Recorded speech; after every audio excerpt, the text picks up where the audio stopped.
আগের পাঠ দ্বিতীয় অধ্যায় সাংখ্যযোগে কেবল গীতার বিষয়বস্তু সারমর্ম পরিবেশিত হয়েছে। পরমেশ্বর ভগবান শ্রীকৃষ্ণের কাছে তার শিষ্যরূপে অর্জুন আত্মসমর্পণ করেন এবং অনিত্য জড় দেহ ও শাশ্বত চিন্ময় আত্মার মূলগত পার্থক্য নির্ণয়ের মাধ্যমে অর্জুনকে শ্রীকৃষ্ণ উপদেশ প্রদান করতে শুরু করেন। দেহান্তর প্রক্রিয়া, পরমেশ্বরের উদ্দেশ্যে নিঃস্বার্থ সেবার প্রকৃতি এবং আত্মজ্ঞান লব্ধ মানুষের বৈশিষ্ট্য আদি সম্পর্কে শ্রীকৃষ্ণ এই অধ্যায়ে ব্যাখ্যা করে উপস্থাপন করেন।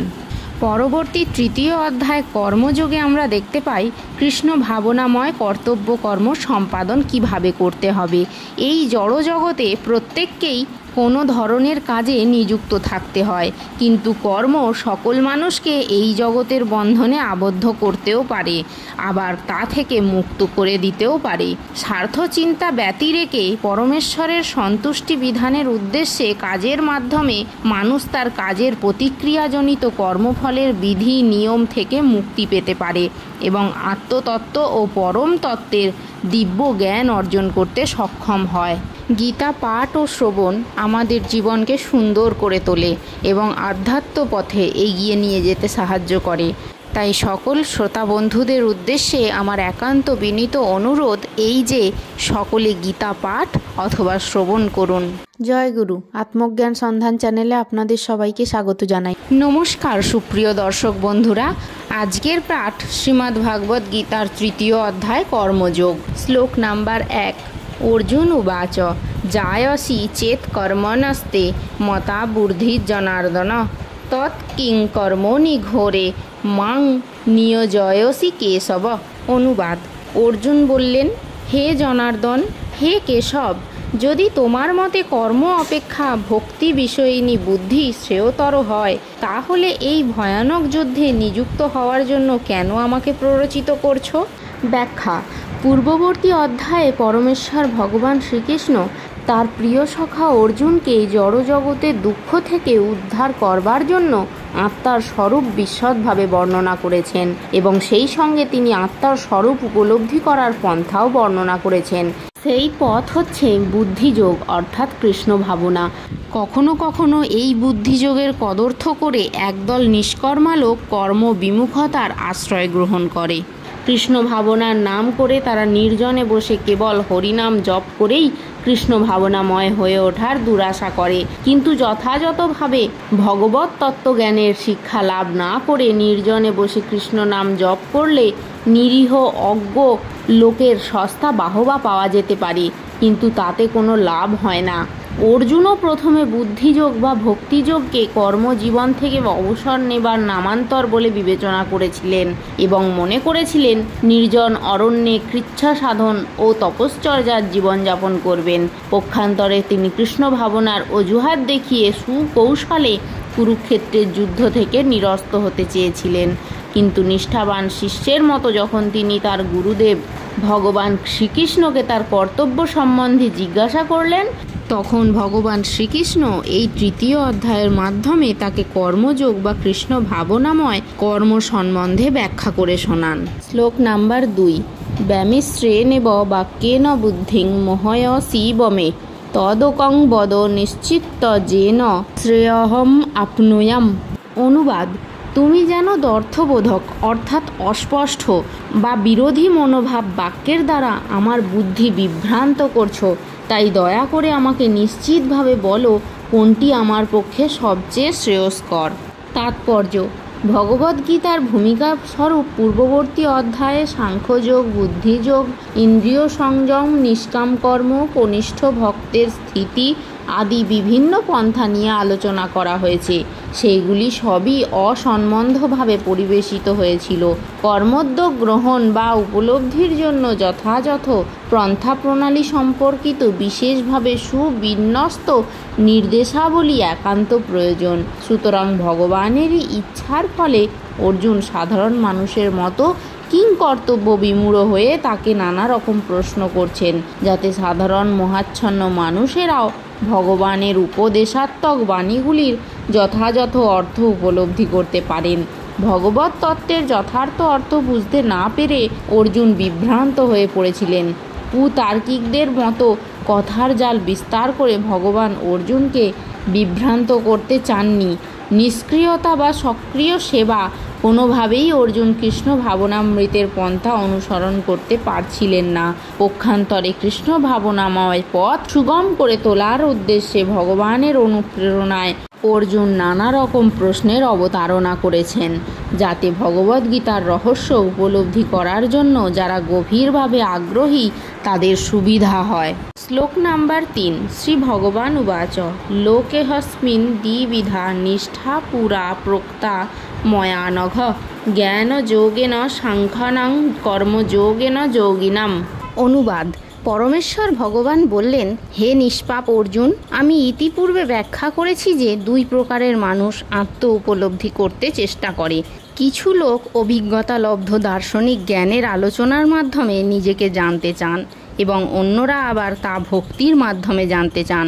তাৎপর্য: দ্বিতীয় অধ্যায়ের 39তম শ্লোকে ভগবান সাংখ্যযোগ ও কর্মযোগ বা বুদ্ধিযোগ এই দুই পন্থার ব্যাখ্যা করেছেন।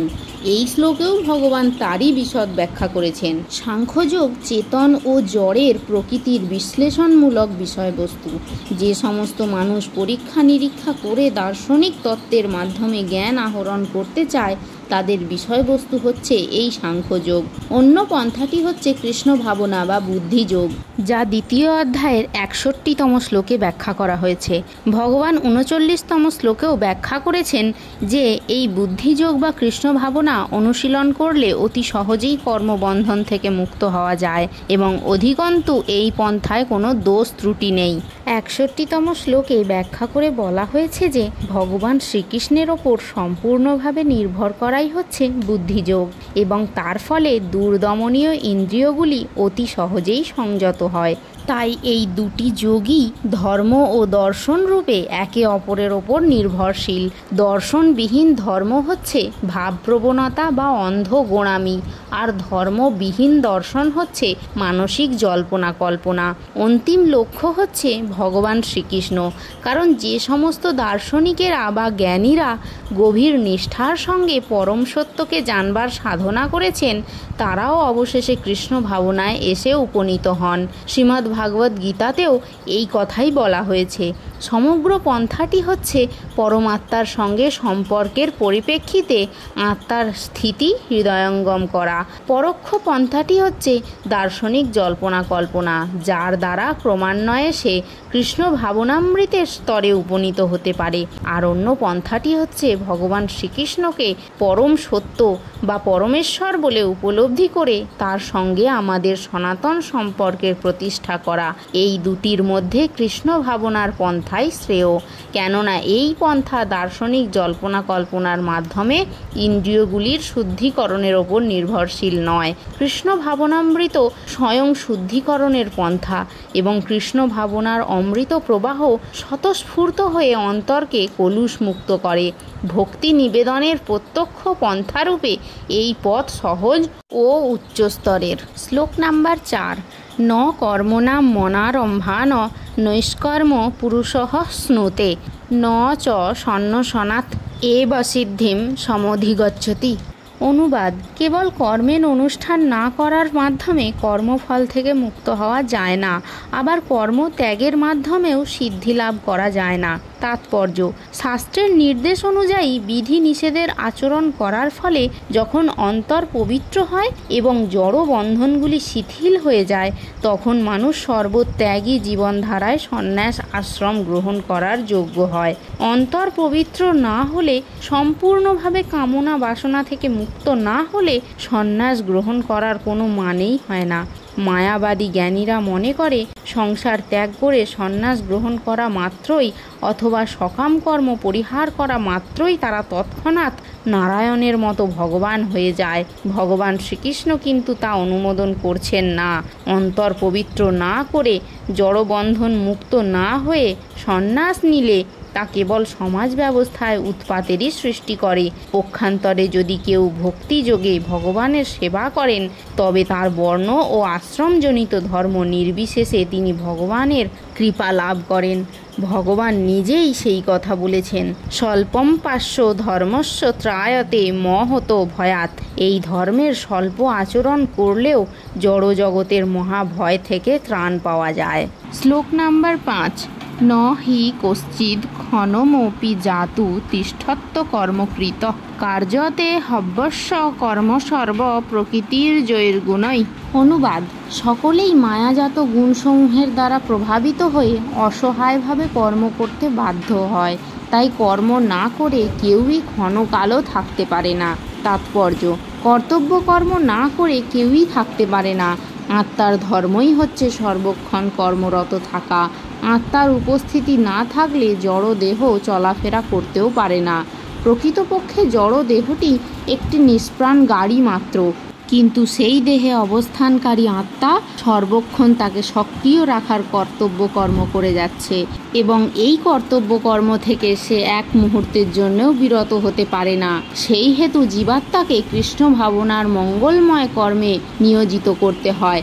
তা না হলে মায়ার প্রভাবে মোহাচ্ছন্ন হয়ে জীবাত্মা অনিত্য জড় জাগতিক কর্মে ব্যাপিত থাকে।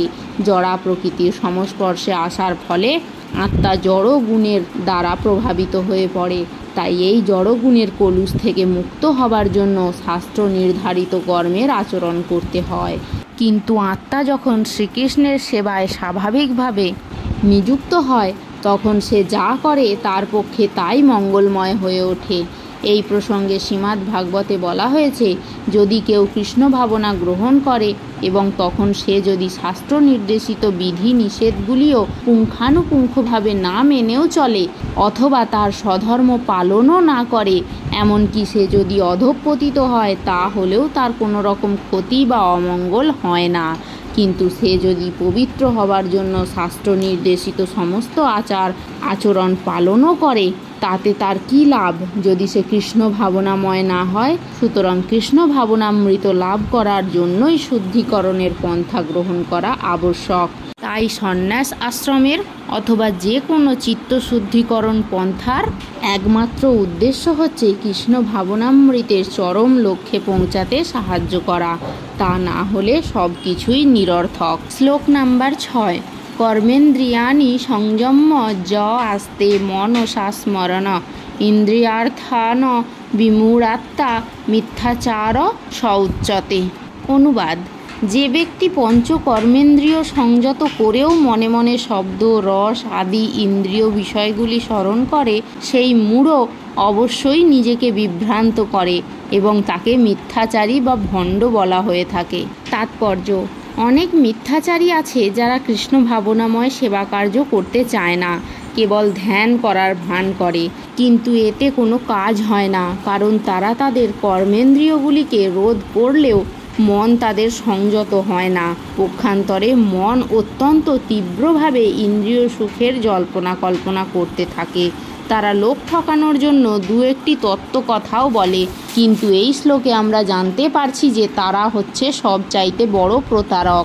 বর্ণাশ্রম ধর্মের আচরণ করেও মানুষ ইন্দ্রিয় সুখ ভোগ করতে পারে, কিন্তু বর্ণাশ্রম ধর্ম অনুসারে মানুষ যখন তার স্বধর্ম পালন করে তখন ক্রমে ক্রমে তার চিত্ত শুদ্ধ হয় এবং সে ভগবত ভক্তি লাভ করে।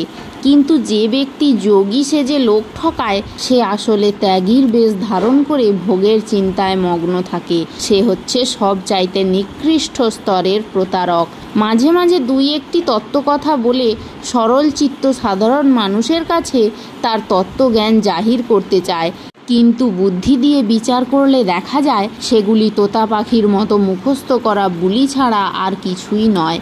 ভগবান শ্রীকৃষ্ণ তার মায়া শক্তির প্রভাবে ওই ধরনের পাপাচারী প্রতারকদের সমস্ত জ্ঞান অপহরণ করে নেন। এই প্রকার প্রতারকের মন সর্বদাই অপবিত্র এবং সেই জন্য তার তথাকথিত লোক দেখানো ধ্যান নিরর্থক। শ্লোক নাম্বার 7। যস্তিন্দ্রিয়াণি মনসা নিয়মারভতে অর্জুন কর্মেন্দ্রিয়ই কর্মযোগম শক্ত সবিশিষ্যতে। অনুবাদ: কিন্তু যিনি মনের দ্বারা ইন্দ্রিয়গুলিকে সংযত করে অনাসক্তভাবে কর্মযোগের অনুষ্ঠান করেন, তিনি পূর্বোক্ত মিথ্যাচারী অপেক্ষা অনেক গুণে শ্রেষ্ঠ। তাৎপর্য: সাধুর বেশ ধরে উচ্ছৃঙ্খল জীবনযাপন ও ভোগতৃপ্তির জন্য লোক ঠকানোর চাইতে স্বকর্মে নিযুক্ত থেকে জীবনের প্রকৃত উদ্দেশ্য সাধন করা শত সহস্র গুণে ভালো। জীবনের প্রকৃত উদ্দেশ্য হচ্ছে জড় বন্ধন থেকে মুক্ত হয়ে ভগবানের কাছে ফিরে যাওয়া। স্বার্থগতি অর্থাৎ জীবনের প্রকৃত স্বার্থ হচ্ছে শ্রী বিষ্ণুর চরণাবৃন্দে আশ্রয় লাভ করা। সমগ্র বর্ণাশ্রম ধর্মের উদ্দেশ্য হচ্ছে মানুষকে সেই চরম গন্তব্যের দিকে নিয়ে যাওয়া। কৃষ্ণ ভাবনায় উদ্বুদ্ধ হয়ে কর্তব্য কর্ম করার ফলে একজন গৃহস্থও ভগবানের কাছে ফিরে যেতে পারে। আত্ম উপলব্ধির জন্য শাস্ত্রের নির্দেশ অনুসারে সংযত জীবনযাপন করে কেউ যখন কর্তব্য কর্ম করে, তখন আর তার কর্মবন্ধনে আবদ্ধ হয়ে পড়ার কোনো আশঙ্কা থাকে না, কারণ সে তখন আসক্ত রহিত হয়ে সম্পূর্ণ নিস্পৃহভাবে তার কর্তব্য কর্ম করে চলে। এইভাবে সংযত ও নিস্পৃহ থাকার ফলে তার অন্তর পবিত্র হয় এবং ভগবানের সান্নিধ্য লাভ হয়।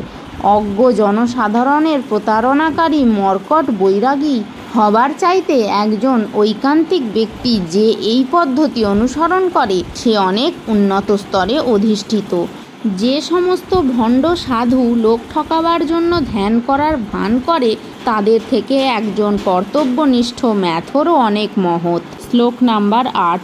নিয়তম কুরু কর্ম তম কর্ম জায় হি অকর্মণ্যঃ শরীরযাত্রা অপি চ তে ন প্রসিদ্ধেত অকর্মণঃ। অনুবাদ: তুমি শাস্ত্রোক্ত কর্মের অনুষ্ঠান করো, কেননা কর্ম ত্যাগ থেকে কর্মের অনুষ্ঠান শ্রেয়। কর্ম না করে কেউ দেহযাত্রাও নির্বাহ করতে পারে না। তাৎপর্য: অনেক ভণ্ড সাধু আছে যারা জনসমক্ষে প্রচার করে বেড়ায় যে তারা অত্যন্ত উচ্চ বংশজাত এবং কর্মজীবনেও তারা অনেক সাফল্য লাভ করেছে, কিন্তু তা সত্ত্বেও আধ্যাত্মিক উন্নতি সাধনের জন্য তারা সব কিছু ত্যাগ করেছে।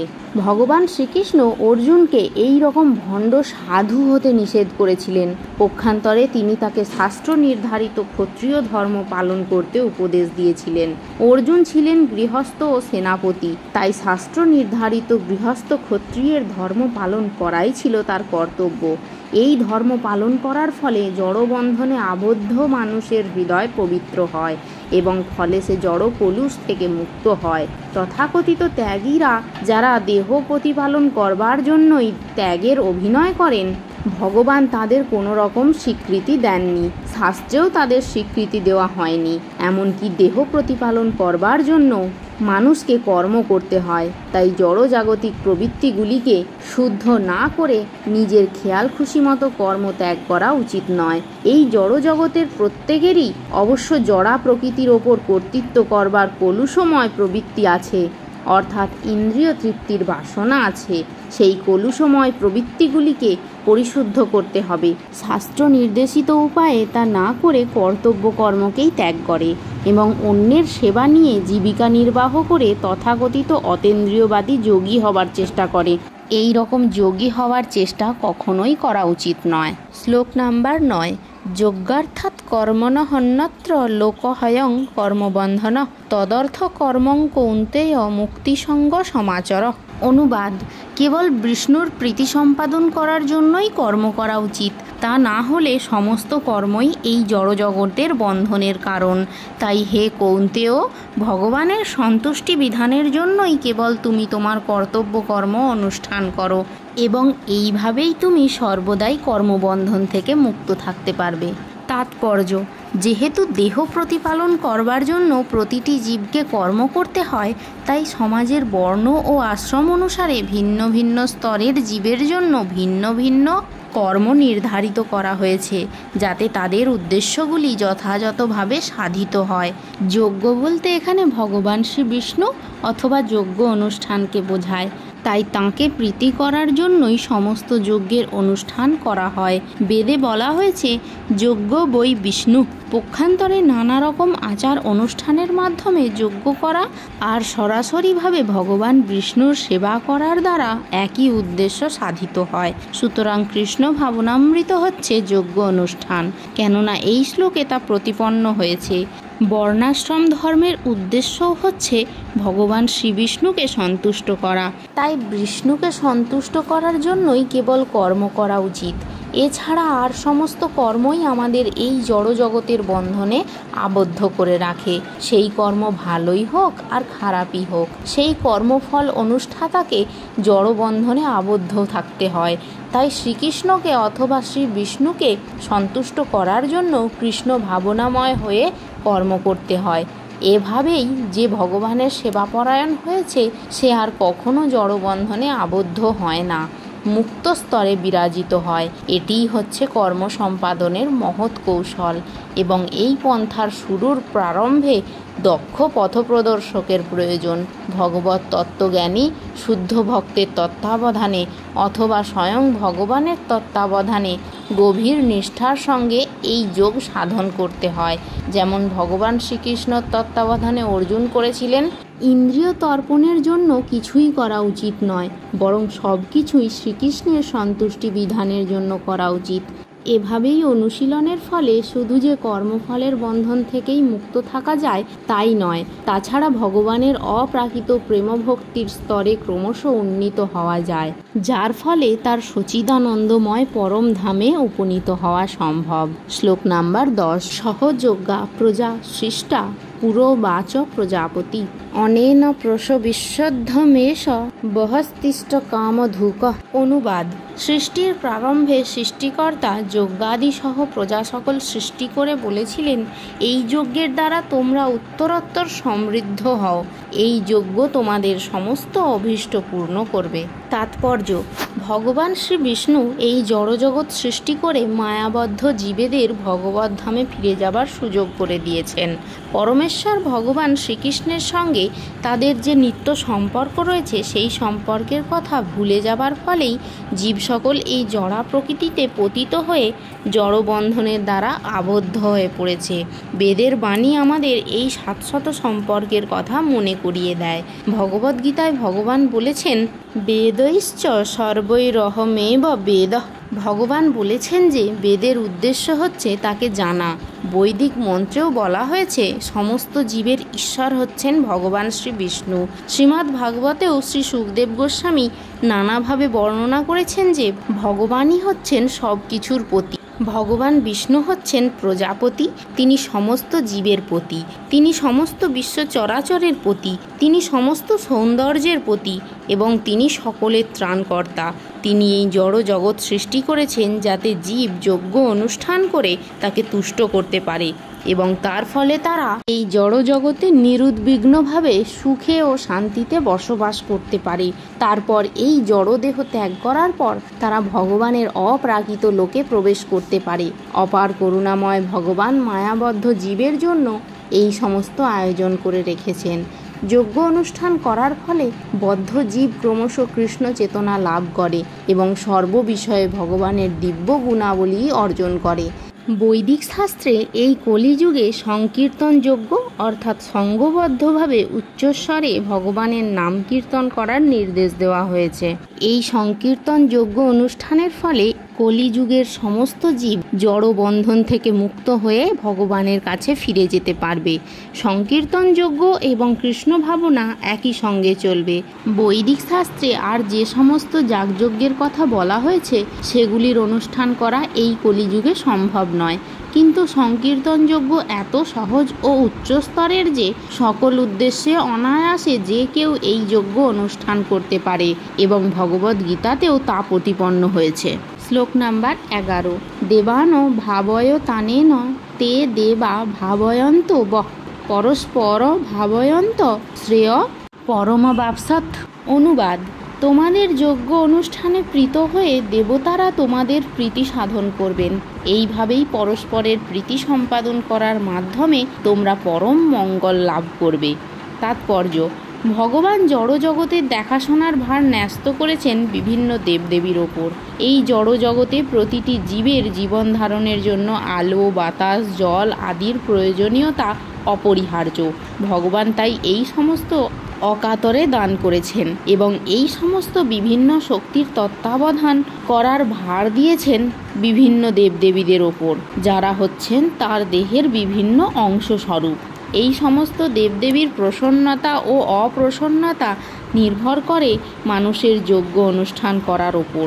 ভিন্ন ভিন্ন যজ্ঞ ভিন্ন ভিন্ন দেবদেবীর তুষ্টি সাধনের জন্য অনুষ্ঠিত হয়, কিন্তু তা হলেও সমস্ত যজ্ঞের যজ্ঞপতি এবং পরম ভোক্তারূপে শ্রী বিষ্ণুর আরাধনা করা হয়। ভগবদ্গীতাতেও বলা হয়েছে যে শ্রীকৃষ্ণ স্বয়ং সমস্ত যজ্ঞের ভোক্তা, ভোক্তারং যজ্ঞ তপস্যাম।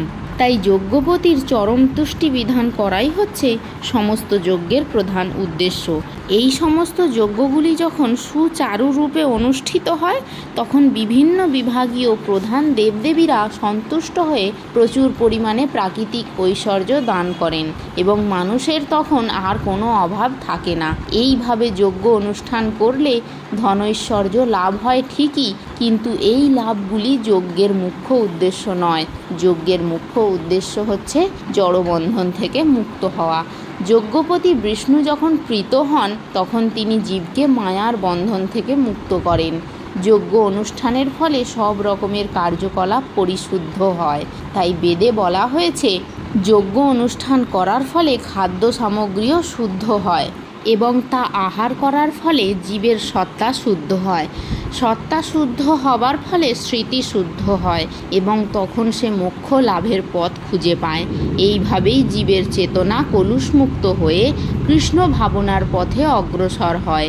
এই শুদ্ধ চেতনা সুপ্ত হয়ে গেছে বলেই আজকের জগৎ এই রকম বিভ্রান্ত হয়ে পড়েছে। শ্লোক নাম্বার 12।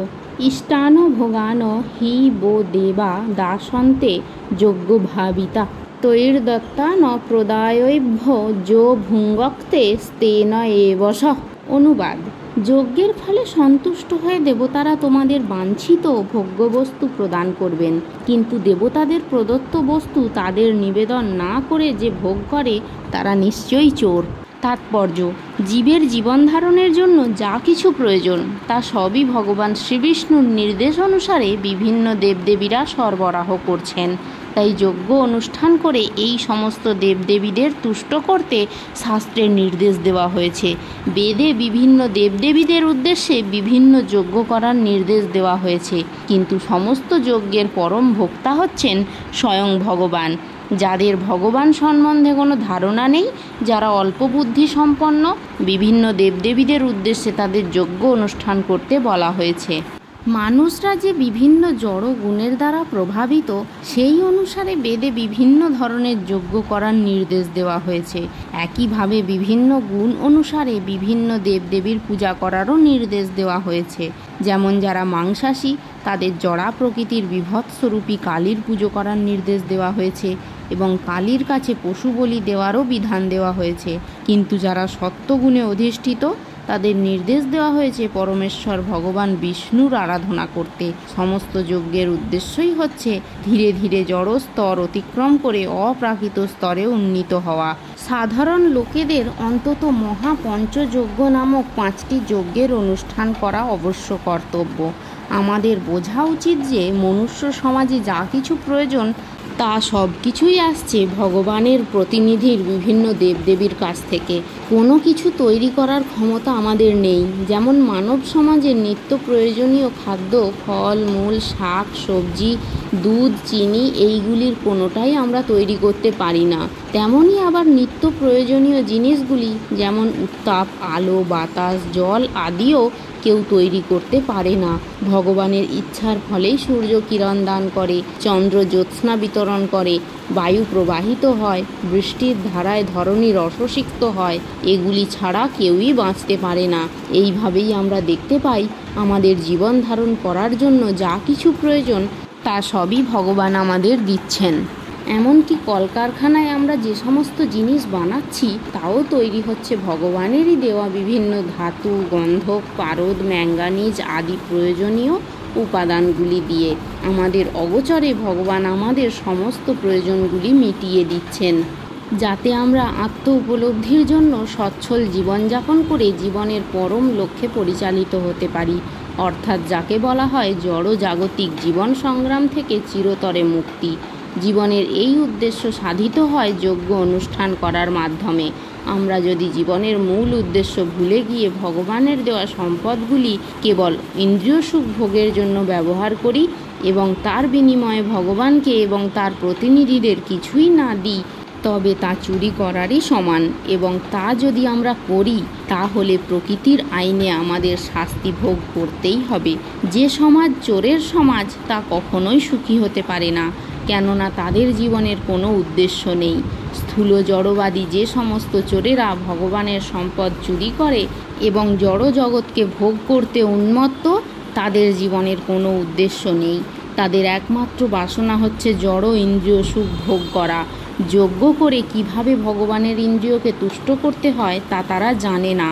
শ্রীচৈতন্য মহাপ্রভু সব চাইতে সহজযোগ্য সংকীর্তন যজ্ঞের প্রবর্তন করে গেছেন কলিযুগের জীবের জন্য। এই যজ্ঞ যে কেউ অনুষ্ঠান করতে পারেন এবং তার ফলে কৃষ্ণ ভাবনার অমৃতও পান করতে পারেন। শ্লোক নাম্বার 13। যজ্ঞ শিষ্টাসীন সন্ত মুচ্চন্তে সর্বকিল বিষয়ী ভুঞ্জতে তে তঘং পাপা যে পচ্যন্তাত্তা কারণাৎ। অনুবাদ: ভগবত ভক্তেরা সমস্ত পাপ থেকে মুক্ত হন, কারণ তারা যজ্ঞাবিশিষ্ট অন্নাদি গ্রহণ করেন। যারা কেবল স্বার্থপর হয়ে নিজেদের ইন্দ্রিয়ের তৃপ্তির জন্য অন্নাদি পাক করে, তারা কেবল পাপই ভোজন করে।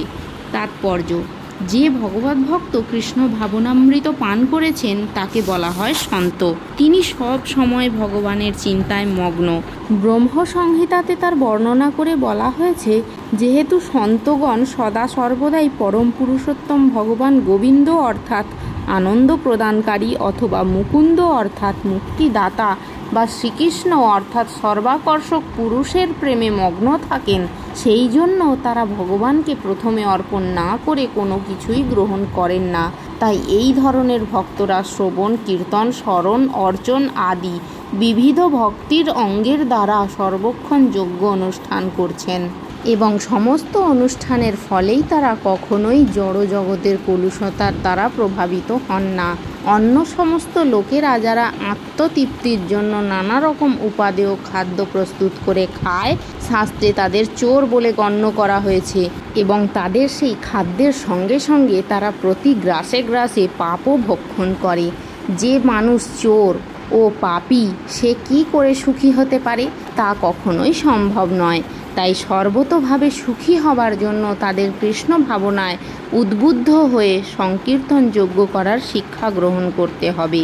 তা না হলে এই পৃথিবীতে সুখ ও শান্তি লাভের কোনো আশাই নেই। শ্লোক নাম্বার 14। অন্নাদ ভবন্তি ভূতানি পর্জন্যাৎ অন্ন সম্ভব যোগাৎ ভবতি পর্জন্য যজ্ঞ কর্ম সমুদ্ভব। অনুবাদ: অন্ন খেয়ে প্রাণীগণ জীবন ধারণ করে, বৃষ্টি হওয়ার ফলে অন্ন উৎপন্ন হয়, যজ্ঞ অনুষ্ঠান করার ফলে বৃষ্টি উৎপন্ন হয় এবং শাস্ত্রোক্ত কর্ম থেকে যজ্ঞ উৎপন্ন হয়। তাৎপর্য: পরমেশ্বর ভগবান হচ্ছেন যজ্ঞ পুরুষ, অর্থাৎ সমস্ত যজ্ঞের ভোক্তা হচ্ছেন তিনি হচ্ছেন সমস্ত দেবদেবীরও ঈশ্বর। দেহের অঙ্গ প্রত্যঙ্গ যেমন সারা দেহের সেবা করে, ভগবানের অঙ্গস্বরূপ বিভিন্ন দেবদেবীরাও তেমনি ভগবানের সেবা করেন। ইন্দ্র, চন্দ্র, বরুণ আদি দেবতাদের ভগবান নিযুক্ত করেছেন জড় জগৎকে সুষ্ঠুভাবে পরিচালনা করার জন্য এবং বেদে নির্দেশ দেওয়া হয়েছে কিভাবে যজ্ঞ করার মাধ্যমে এই সমস্ত দেবতাদের সন্তুষ্ট করা যায়। এইভাবে সন্তুষ্ট হলে তারা আলো, বাতাস, জল আদি দান করেন, যার ফলে প্রচুর পরিমাণে ফসল উৎপন্ন হয়। ভগবান শ্রীকৃষ্ণের আরাধনা করা হলে ভগবানের অংশবিশেষ দেবদেবীরাও সেই সঙ্গে পূজিত হন, তাই তাদের আর আলাদা করে পুজো করার কোনো প্রয়োজন হয় না। এই কারণে কৃষ্ণ ভাবনাময় ভগবানের ভক্তরা ভগবানকে সমস্ত খাদ্যদ্রব্য নিবেদন করে তারপর তা গ্রহণ করেন। তার ফলে দেহ চিন্ময়ত্ব প্রাপ্ত হয়। এইভাবে খাদ্য গ্রহণ করার ফলে শুধু যে দেহের মধ্যে সঞ্চিত বিগত সমস্ত পাপ কর্মফল নষ্ট হয়ে যায় তাই নয়, জড়া প্রকৃতির সমস্ত কলুষ থেকেও দেহ বিমুক্ত হয়। যখন কোনো সংক্রামক ব্যাধি মহামারী রূপে ছড়িয়ে পড়ে, তখন রোগ প্রতিষেধক টিকা নিলে মানুষ তা থেকে রক্ষা পায়। সেই রকম ভগবান বিষ্ণুকে অর্পণ করার পর সেই আহার্য প্রসাদ রূপে গ্রহণ করলে জাগতিক কলুষতার প্রভাব থেকে যথেষ্ট রক্ষা পাওয়া যায়, এবং যারা এইভাবে অনুশীলন করেন তাদের ভগবত ভক্ত বলা হয়। তাই কৃষ্ণ ভাবনাময় ব্যক্তি, যিনি কেবল কৃষ্ণ প্রসাদ গ্রহণ করে জীবন ধারণ করেন, তিনি বিগত জড় সংক্রামকগুলিকেও প্রতিরোধ করতে পারেন, এবং সেই সংক্রমণগুলি আত্ম উপলব্ধির উন্নতির পথে বাধা স্বরূপ। পক্ষান্তরে যে ভগবানকে নিবেদন না করে কেবল নিজের ইন্দ্রিয় তৃপ্তি লাভের জন্য খাদ্য গ্রহণ করে, তার পাপের বোঝা বাড়তে থাকে, এবং তার মনোবৃত্তি অনুসারে সে পরবর্তী জীবনে শূকর ও কুকুরের মতো নিকৃষ্ট পশুদেহ ধারণ করে, যাতে সমস্ত পাপকর্মের ফল ভোগ করতে পারে। এই জড় জগৎ কলুষতাপূর্ণ, কিন্তু কৃষ্ণ প্রসাদ গ্রহণ করলে সে কলুষ মুক্ত হয় এবং সে তার শুদ্ধ সত্তায় অধিষ্ঠিত হয়। তাই যে তা করে না, সে ভবরোগের কলুষতার দ্বারা আক্রান্ত হয়ে ভবযন্ত্রণা ভোগ করে। খাদ্যশস্য, শাক সবজি, ফল মূল আদি হচ্ছে মানুষের প্রকৃত আহার্য, আর পশুরা মানুষের উচ্ছিষ্ট ও ঘাস পাতা খেয়ে জীবন ধারণ করে। যে সমস্ত মানুষ আমিষ আহার গ্রহণ করে তাদেরও প্রকৃতপক্ষে গাছপালার ওপরেই নির্ভর করতে হয়, কারণ যে পশু মাংস তারা আহার করে সেই পশুগুলি গাছপালা ও অন্যান্য উদ্ভিদের দ্বারাই পুষ্ট। এভাবেই আমরা বুঝতে পারি যে প্রকৃতির দান মাঠের ফসলের উপর নির্ভর করেই আমরা প্রকৃতপক্ষে জীবন ধারণ করি, বড় বড় কলকারখানায় তৈরি জিনিসের ওপর নির্ভর করে নয়। আকাশ থেকে বৃষ্টি হবার ফলে ক্ষেতে ফসল হয়। এই বৃষ্টি নিয়ন্ত্রণ করেন ইন্দ্র, চন্দ্র, সূর্য আদি দেবতারা। এরা সকলেই হচ্ছেন ভগবানের আজ্ঞাবাহক ভৃত্য। তাই যজ্ঞ করে ভগবানকে তুষ্ট করলেই তাদের ভৃত্যরাও তুষ্ট হন, এবং তারা তখন সমস্ত অভাব মোচন করেন। এই যুগের জন্য নির্ধারিত যজ্ঞ হচ্ছে সংকীর্তন যজ্ঞ। তাই অন্ততপক্ষে খাদ্য সরবরাহের অভাব অনটন থেকে রেহাই পেতে গেলে সকলেরই কর্তব্য হচ্ছে এই যজ্ঞ অনুষ্ঠান করা। এই সংকীর্তন যজ্ঞ করলে মানুষের খাওয়া পড়ার আর কোনো অভাব থাকবে না। শ্লোক নাম্বার 15। কর্ম ব্রহ্মোদ্ভবং বিদ্ধি ব্রহ্মাক্ষর সমুদ্ভব তস্মাৎ সর্বগতঃ ব্রহ্ম নিত্যং যজ্ঞে প্রতিষ্ঠিতম। অনুবাদ: যজ্ঞাদি কর্ম বেদ থেকে উদ্ভূত হয়েছে এবং বেদ অক্ষর বা পরমেশ্বর ভগবান থেকে প্রকাশিত হয়েছে। অতএব সর্বব্যাপক ব্রহ্ম সর্বদা যজ্ঞে প্রতিষ্ঠিত আছেন। তাৎপর্য: যজ্ঞার্থাৎ কর্মণ, অর্থাৎ ভগবান শ্রীকৃষ্ণকে তুষ্ট করার জন্যই যে কর্ম করা প্রয়োজন, সেই কথাটি এই শ্লোকটিতে স্পষ্টভাবে বর্ণনা করা হয়েছে। যজ্ঞপুরুষ শ্রী বিষ্ণুর সন্তুষ্টির জন্য যখন আমাদের কর্ম করতে হয়, তখন আমাদের কর্তব্য হচ্ছে বেদের নির্দেশ অনুসারে সমস্ত কর্ম সাধন করা। বেদে সমস্ত কর্মপদ্ধতির বর্ণনা করা হয়েছে। যে কর্ম বেদে অনুমোদন হয়নি তাকে বলা হয় বিকর্ম বা পাপ কর্ম। তাই বেদের নির্দেশ অনুসারে সমস্ত কর্ম করা হচ্ছে বুদ্ধিমানের কাজ। তাতে কর্মফলের বন্ধন থেকে মুক্ত থাকা যায়। সাধারণ অবস্থায় যেমন মানুষকে রাষ্ট্রের নির্দেশ অনুসারে চলতে হয়, তেমনি ভগবানের নির্দেশে তার পরম রাষ্ট্র ব্যবস্থায় পরিচালিত হওয়াই মানুষের কর্তব্য। বেদের সমস্ত নির্দেশগুলি সরাসরি ভগবানের নিঃশ্বাস থেকে উদ্ভূত হয়েছে। তাতে বলা হয়েছে, ভগবান সর্বশক্তিমান, তিনি নিঃশ্বাসের দ্বারাও কথা বলতে পারেন। ঋগ্বেদ, যজুর্বেদ, সামবেদ ও অথর্ববেদ, এই সব কয়টি বেদই ভগবানের নিঃশ্বাস থেকে উদ্ভূত হয়েছে। ব্রহ্ম সংহিতাতেও বলা হয়েছে ভগবান সর্বশক্তিমান, তার যে কোনো ইন্দ্রিয়ের দ্বারা সব কয়টি ইন্দ্রিয়ের কাজ তিনি করতে পারেন। অর্থাৎ ভগবান তার নিঃশ্বাসের দ্বারা কথা বলতে পারেন, তার দৃষ্টির দ্বারা গর্ভ সঞ্চার করতে পারেন। প্রকৃতপক্ষে ভগবান জড়া প্রকৃতির প্রতি দৃষ্টিপাত করেন এবং তার ফলে সমস্ত বিশ্ব চরাচরে প্রাণের সঞ্চার হয়।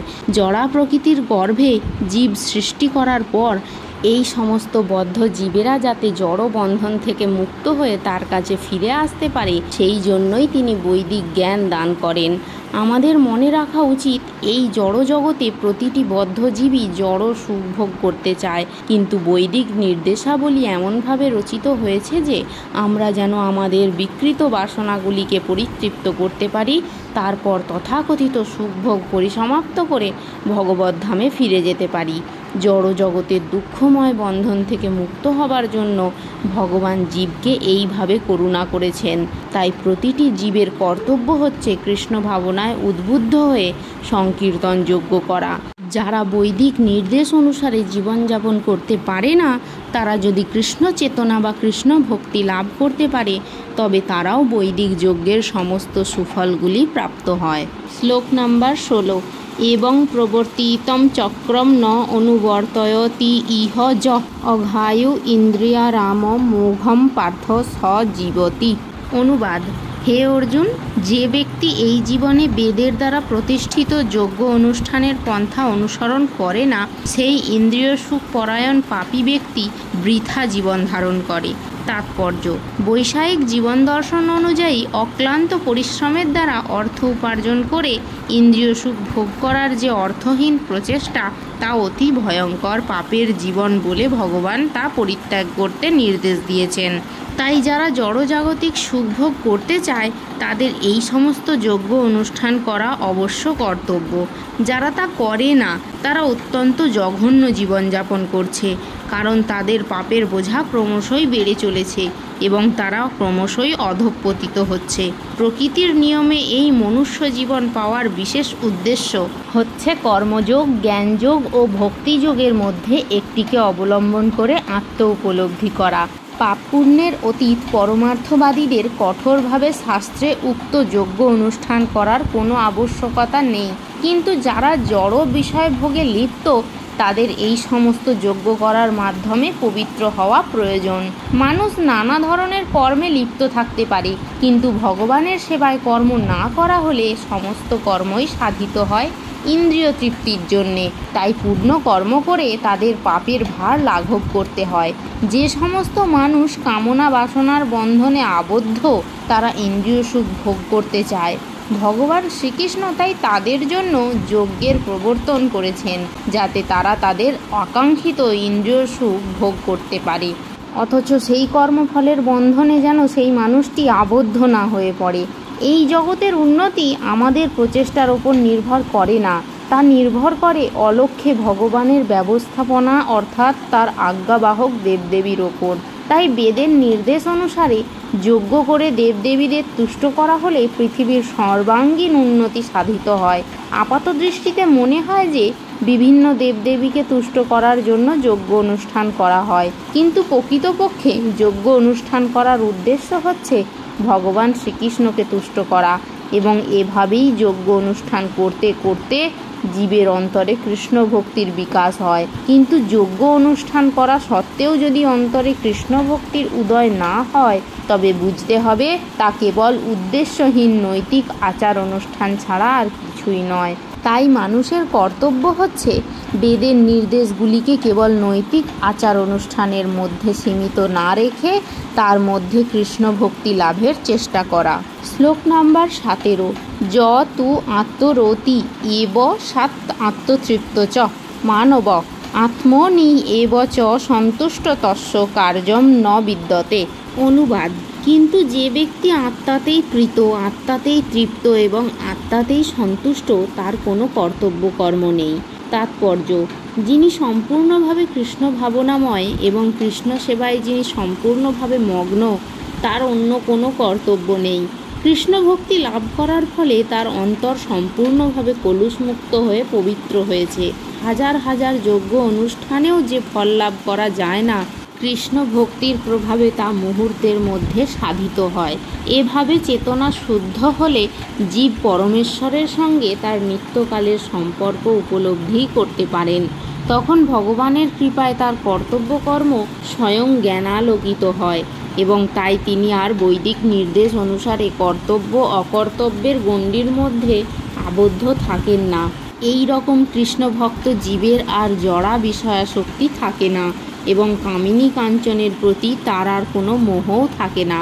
শ্লোক নাম্বার 18। নৈব তস্য কৃতেনার্থ না কৃতেনেহ কশ্চন ন চাস্য সর্বভূতেষু কশ্চিদ অর্থ বাপাশ্রয়। অনুবাদ: আত্মনন্দ অনুভবকারী ব্যক্তির এই জগতে ধর্ম অনুষ্ঠানের কোনো প্রয়োজন নেই এবং এই প্রকার কর্ম না করারও কোনো কারণ নেই। তাকে অন্য কোনো প্রাণীর ওপর নির্ভর করতেও হয় না। তাৎপর্য: যে মানুষ তার স্বরূপ উপলব্ধি করে জানতে পেরেছেন যে তিনি হচ্ছেন ভগবান শ্রীকৃষ্ণের নিত্য দাস, তিনি আর সামাজিক কর্তব্য অকর্তব্যের গণ্ডিতে আবদ্ধ থাকেন না, কারণ তিনি তখন বুঝতে পারেন শ্রীকৃষ্ণের সেবা করাটাই হচ্ছে তার একমাত্র কর্তব্য কর্ম। অনেকে আত্মজ্ঞান লাভ করার নাম করে কর্মবিহীন আলস্যপূর্ণ জীবনযাপন করে, কিন্তু পরবর্তী শ্লোকে ভগবান আমাদের বুঝিয়ে দিয়েছেন নিষ্কর্মা অলস লোকেরা কৃষ্ণ ভক্তি লাভ করতে পারে না, কারণ কৃষ্ণ ভক্তি মানে হচ্ছে কৃষ্ণ সেবা, শ্রীকৃষ্ণের দাসত্ব করা। তাই কৃষ্ণ ভক্ত একটি মুহূর্তকেও নষ্ট হতে দেন না। তিনি প্রতিটি মুহূর্তকে ভগবানের সেবায় নিয়োজিত করেন। অন্যান্য দেবদেবীদের পূজা করাটাও কর্তব্য বলে ভগবানের ভক্ত মনে করেন না, কারণ তিনি জানেন কেবল ভগবানের সেবা করলেই সকল দেবদেবীরও সেবা করা হয়ে যায়। শ্লোক নাম্বার 19। তস্মাদ অশক্ত সততম কার্যম কর্ম সমাচর অশক্ত হি আচরণ কর্ম পরম আপনোতি পুরুষ। অনুবাদ: অতএব কর্মফলের প্রতি আসক্ত রহিত হয়ে কর্তব্য কর্ম সম্পাদন করো। অনাসক্ত হয়ে কর্ম করার ফলেই মানুষ পরম তত্ত্বকে লাভ করতে পারে। তাৎপর্য: নির্বিশেষবাদী জ্ঞানী মুক্তি চান, কিন্তু ভক্ত কেবল পরম পুরুষ ভগবানকে চান। তাই সদ্গুরুর তত্ত্বাবধানে যখন কেউ ভগবানের সেবা করেন তখন মানব জীবনের পরম উদ্দেশ্য সাধিত হয়। কুরুক্ষেত্রের যুদ্ধে ভগবান শ্রীকৃষ্ণ অর্জুনকে যুদ্ধ করতে বললেন, কারণ সেটিই ছিল তার ইচ্ছা। সৎ কর্ম করে অহিংসা ব্রত পালন করে ভালো মানুষ হওয়াটাই স্বার্থপর কর্ম, কিন্তু সৎ অসৎ ভালো মন্দ ইচ্ছা অনিচ্ছার বিচার না করে ভগবানের ইচ্ছা অনুসারে কর্ম করাটাই হচ্ছে বৈরাগ্য। এটিই হচ্ছে সর্বশ্রেষ্ঠ কর্ম। ভগবান নিজেই সেই উপদেশ দিয়ে গেছেন। বৈদিক আচার অনুষ্ঠান যাগযজ্ঞ করার উদ্দেশ্য হচ্ছে ইন্দ্রিয় উপভোগজনিত অসৎ কর্মের কুফল থেকে মুক্ত হওয়া, কিন্তু ভগবানের সেবায় যে কর্ম সাধিত হয় তা অপ্রাকৃত কর্ম এবং তা শুভ ও অশুভ কর্মবন্ধনের অতীত। কৃষ্ণ ভক্ত যখন কোনো কর্ম করেন তা তিনি তার ফল ভোগ করার জন্য করেন না, তা তিনি করেন কেবল শ্রীকৃষ্ণের সেবা করার জন্য। ভগবানের সেবা করার জন্য তিনি সব রকম কর্ম করেন, কিন্তু সেই সমস্ত কর্ম থেকে তিনি সম্পূর্ণ নিষ্পৃহ থাকেন। শ্লোক নাম্বার 20। কর্ম নৈব হি সংসিদ্ধি মা স্থিতা জনকাদয় লোক সংগ্রহ মে বাপি সংস্পর্শ ন কর্তুমহর্ষি। অনুবাদ: জনক আদি রাজারাও কর্ম দ্বারাই সংসিদ্ধি প্রাপ্ত হয়েছিলেন, অতএব জনসাধারণকে শিক্ষা দেওয়ার জন্য তোমার কর্ম করা উচিত। তাৎপর্য: জনক রাজা আদি মহাজনেরা ছিলেন ভগবত তত্ত্বজ্ঞানী, তাই বেদের নির্দেশ অনুসারে নানা রকম যাগযজ্ঞ করার কোনো বাধ্যবাধকতা তাদের ছিল না, কিন্তু তা সত্ত্বেও লোকশিক্ষার জন্য তারা পুঙ্খানুপুঙ্খভাবে সমস্ত বৈদিক আচার অনুষ্ঠান করতেন। জনক রাজা ছিলেন সীতা দেবীর পিতা এবং শ্রী রামচন্দ্রের শ্বশুর। ভগবানের অতি অন্তরঙ্গ ভক্ত হবার ফলে তিনি চিন্ময় স্তরে অধিষ্ঠিত ছিলেন, কিন্তু যেহেতু তিনি মিথিলার রাজা ছিলেন, যা ভারতবর্ষের অন্তর্গত বিহার প্রদেশের একটি অঞ্চল, তাই তার প্রজাদের শিক্ষা দেওয়ার জন্য তিনি শাস্ত্রোক্ত কর্ম অনুষ্ঠান করেছিলেন। তেমনি ভগবান শ্রীকৃষ্ণ এবং তার চিরন্তন সখা অর্জুনের পক্ষে কুরুক্ষেত্রের যুদ্ধ করার কোনো দরকার ছিল না, কিন্তু সদ উপদেশ ব্যর্থ হলে হিংসা অবলম্বনেরও প্রয়োজন আছে। এই কথা সাধারণ মানুষকে বোঝাবার জন্যই তারা যুদ্ধে নেমেছিলেন। কুরুক্ষেত্রের যুদ্ধের আগে শান্তি স্থাপন করার জন্য তারা নানাভাবে চেষ্টা করেছিলেন, এমনকি ভগবান শ্রীকৃষ্ণ নিজেও বহুবার চেষ্টা করেছিলেন, কিন্তু দুরাত্মারা যুদ্ধ করতেই বদ্ধপরিকর। এই রকম অবস্থায় যথার্থ কারণে হিংসার আশ্রয় নিয়ে তাদের উপযুক্ত শিক্ষা দেওয়াটা অবশ্যই কর্তব্য। যদিও কৃষ্ণ ভাবনাময় ভগবত ভক্তের জড় জগতের প্রতি কোনো রকম স্পৃহা নেই, কিন্তু তবুও তিনি সাধারণ মানুষকে শিক্ষা দেওয়ার জন্য কর্তব্য কর্মগুলি সম্পাদন করেন। অভিজ্ঞ কৃষ্ণভক্ত এমনভাবে কর্ম করেন যাতে সকলে তার অনুগামী হয়ে ভগবত ভক্তি লাভ করতে পারেন। সেই কথা পরবর্তী শ্লোকে বলা হয়েছে। শ্লোক নাম্বার 21। যদ যদা চরতি শ্রেষ্ঠস্তত্ত্ব দেবে তরজন স যৎ প্রমাণং কুরুতে লোকস্তদনুবর্ততে। অনুবাদ: শ্রেষ্ঠ ব্যক্তি যেভাবে আচরণ করেন সাধারণ মানুষরা তার অনুকরণ করে। তিনি যা প্রমাণ বলে স্বীকার করেন সমগ্র পৃথিবী তারই অনুসরণ করে। তাৎপর্য: সাধারণ মানুষদের এমনই একজন নেতার প্রয়োজন হয় যিনি নিজের আচরণের মাধ্যমে তাদেরকে শিক্ষা দিতে পারেন। যে নেতা নিজেই ধূমপানের প্রতি আসক্ত তিনি জনসাধারণকে ধূমপান থেকে বিরত হতে শিক্ষা দিতে পারেন না। শ্রীচৈতন্য মহাপ্রভু বলেছেন, শিক্ষা দেওয়া শুরু করার আগে থেকেই শিক্ষকের সঠিকভাবে আচরণ করা উচিত। এভাবেই যিনি শিক্ষা দেন তাকে বলা হয় আচার্য অথবা আদর্শ শিক্ষক। তাই জনসাধারণকে শিক্ষা দিতে হলে শিক্ষককে অবশ্যই শাস্ত্রের আদর্শ অনুসরণ করে চলতে হয়। কেউ যদি শাস্ত্র বহির্ভূত মন গড়া কথা শিক্ষা দিয়ে শিক্ষক হতে চায় তাতে কোনো লাভ তো হয়ই না, বরং ক্ষতি হয়। মনুসংহিতা ও এই ধরনের শাস্ত্রে ভগবান নিখুঁত সমাজ ব্যবস্থা গড়ে তোলার শিক্ষা দিয়ে গেছেন এবং এই সমস্ত শাস্ত্রের নির্দেশ অনুসারে সমাজকে গড়ে তোলাই হচ্ছে মানুষের কর্তব্য। এভাবেই নেতাদের শিক্ষা এই ধরনের আদর্শ শাস্ত্র অনুযায়ী হওয়া উচিত। যিনি নিজের উন্নতি কামনা করেন তার আদর্শ নীতি অনুসরণ করা উচিত, যা মহান আচার্যরা অনুশীলন করে থাকেন। শ্রীমদ্ ভাগবতেও বলা হয়েছে, পূর্বতন মহাজনদের পদাঙ্ক অনুসরণ করে জীবনযাপন করা উচিত। তাহলেই পরমার্থিক জীবনে উন্নতি লাভ করা যায়। রাজা, রাষ্ট্রপ্রধান, পিতা ও শিক্ষক হচ্ছেন স্বাভাবিকভাবেই নিরীহ জনগণের পথপ্রদর্শক। জনসাধারণকে পরিচালনা করার মহৎ দায়িত্ব তাদের ওপর ন্যস্ত হয়েছে। তাই তাদের উচিত শাস্ত্রের বাণী উপলব্ধি করে শাস্ত্রের নির্দেশ অনুসারে জনসাধারণকে পরিচালিত করে এক আদর্শ সমাজ গড়ে তোলা। এটি কোনো কঠিন কাজ নয়, কিন্তু এর ফলে যে সমাজ গড়ে উঠবে তাতে প্রতিটি মানুষের জীবন সার্থক হবে। শ্লোক নাম্বার 22। ন মে পার্থাস্তি কর্তব্যং ত্রিষু লোকেষু কিঞ্চন নানা বাপ্তম বাপ্তব্যং বর্ত এব চ কর্মণি। অনুবাদ: হে পার্থ, এই ত্রিজগতে আমার কিছুই কর্তব্য নেই। আমার অপ্রাপ্তও কিছু নেই এবং প্রাপ্তব্যও কিছু নেই, তবুও আমি কর্মে যুক্ত আছি। তাৎপর্য: বৈদিক শাস্ত্রে পুরুষোত্তম ভগবানের বর্ণনা করে বলা হয়েছে, ভগবান হচ্ছেন ঈশ্বরদেরও পরম ঈশ্বর এবং দেবতাদেরও পরম দেবতা। সকলেই তার নিয়ন্ত্রণাধীন। তিনি সকলকে ভিন্ন ভিন্ন শক্তি দান করেন। তারা কেউ পরমেশ্বর নয়। তিনি সমস্ত দেবতাদের পূজ্য এবং তিনি হচ্ছেন সমস্ত পতিদের পরম পতি। তিনিই হচ্ছেন জড় জগতের সমস্ত অধিপতি ও নিয়ন্তার অতীত, সকলের পূজ্য। তার থেকে বড় আর কিছুই নেই। তিনি হচ্ছেন সর্বকারণের পরম কারণ। তাঁর দেহ সাধারণ জীবের মতো নয়। তাঁর দেহ এবং তাঁর আত্মার মধ্যে কোনো পার্থক্য নেই। তিনি হচ্ছেন পূর্ণ। তাঁর ইন্দ্রিয়গুলি অপ্রাকৃত। তাঁর প্রতিটি ইন্দ্রিয়ই যে কোনো ইন্দ্রিয়ের কর্ম সাধন করতে পারে। তাই তাঁর থেকে মহৎ আর কেউ নেই, তার সমকক্ষও কেউ নেই। তার শক্তি অসীম ও বহুমুখী, তাই তার সমস্ত কর্ম স্বাভাবিকভাবেই সাধিত হয়ে যায়। ভগবান শ্রীকৃষ্ণ হচ্ছেন সমস্ত ঐশ্বর্যের অধীশ্বর এবং তিনিই হচ্ছেন পরম তত্ত্ব। তাই তার কোনো কর্তব্য নেই।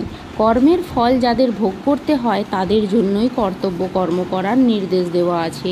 কিন্তু এই ত্রিভুবনে যার কোনো কিছুই কাম্য নেই তার কোনো কর্তব্য কর্মও নেই। কিন্তু তা সত্ত্বেও ভগবান কুরুক্ষেত্রের যুদ্ধক্ষেত্রে উপস্থিত থেকে দুষ্টের দমন আর শিষ্টের পালন করেছেন, কেননা দুর্বলদের রক্ষা করা ক্ষত্রিয়ের কর্তব্য।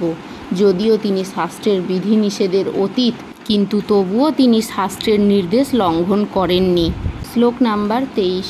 যদি হি অহম ন বর্তয়ম জাতু কর্মণি অতেন্দ্রিয় মম বর্তাত্মানুবর্তন্তে মনুষ্যা পার্থ সর্বস্ব।